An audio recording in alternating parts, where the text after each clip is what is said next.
You want to know how to bring an entire corrupt HOA to its knees, I'll tell you.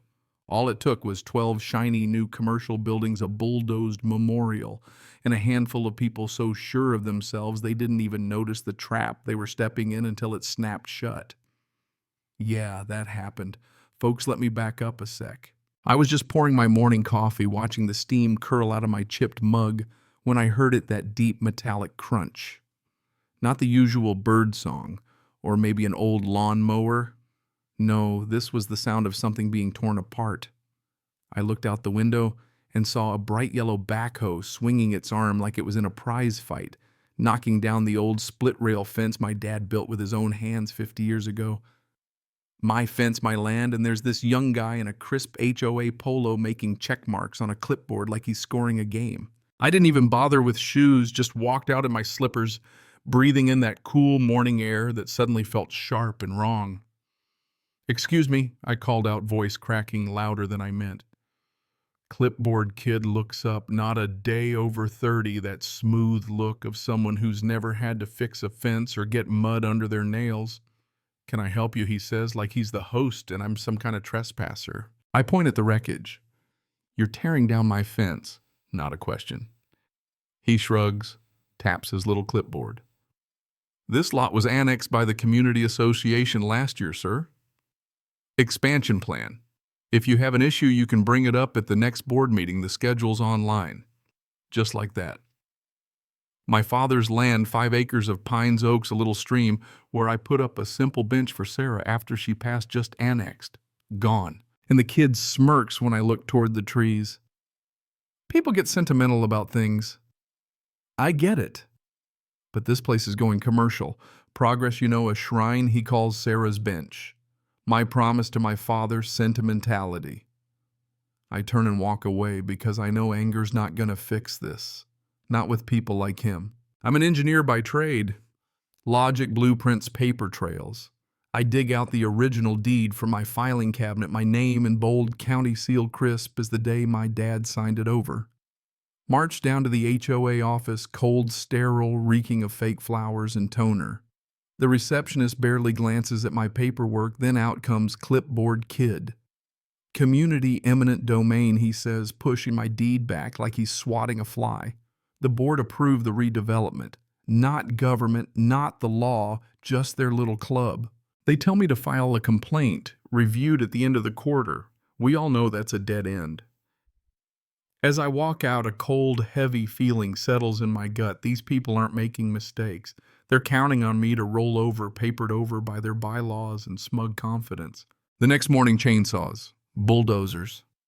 My dad's pines toppled. I search for Sarah's bench, gone splintered, half buried in red mud. The stream's running brown. Before they leave, they put up a new chain-link fence topped with barbed wire, locking me out, not to keep the public away, just me. I stand there as the sun goes down, looking through the mesh at the wound they carved in the land at the grave of a memory. But here's the thing, they didn't lock me out, not really.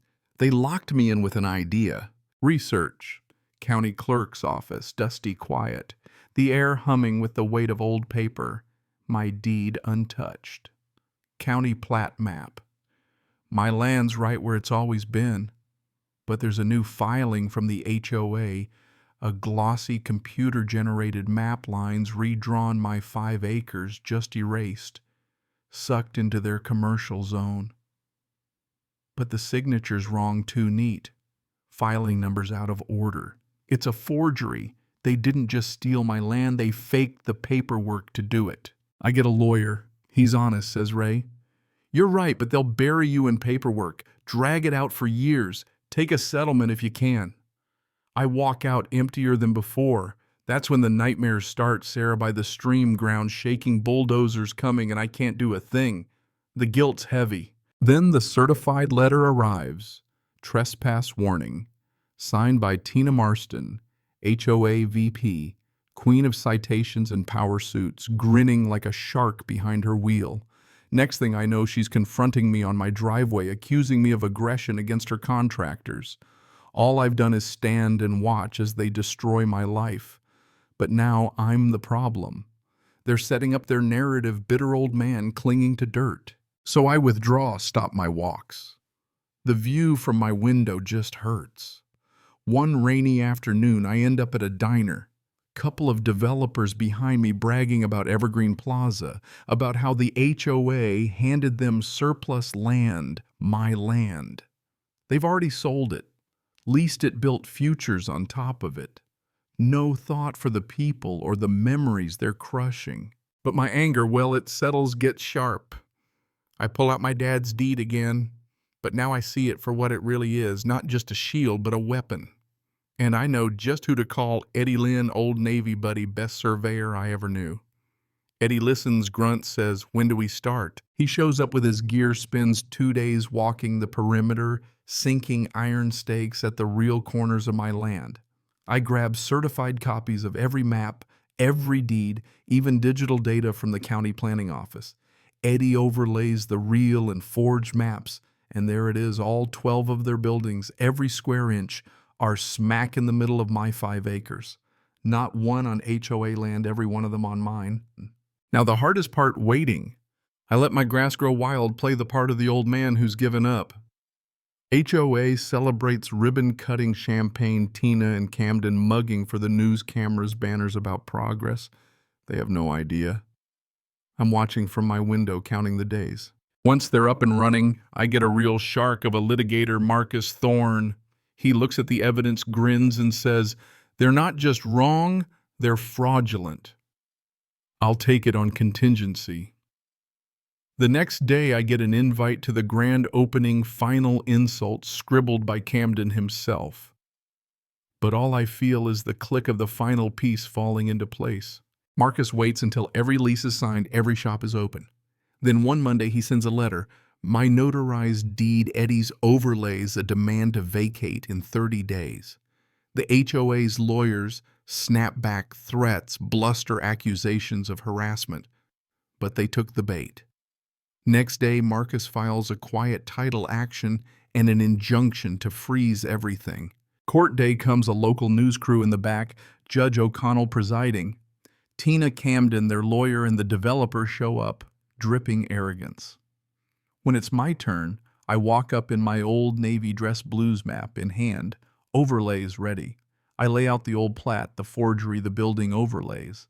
You could see it in the room, every single business, every parking spot, all on my land. Their lawyer objects, calls it folksy theatrics, but the judge isn't buying it.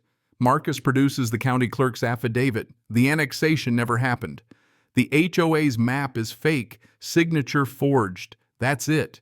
The judge rules the land is mine, the buildings are mine, the HOA has no claim. Tina faints dead away.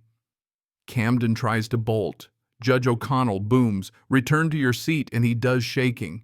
I print up eviction notices, post one on every door, dentist, yoga studio, vape shop. Confusion, panic, most tenants leave. The HOA spins their story, newsletters, petitions, Facebook rants about hostile takeovers. But my daughter, who works in marketing, fires back. We film a simple video, me, my deed, my maps, Sarah's story. We upload it overnight. It goes viral. People everywhere share their own HOA horror stories, their own fights. Suddenly, I'm not alone. The fallout. Marcus sues Tina, Camden, the board members, for fraud and conspiracy. Their insurance is void, no more hiding.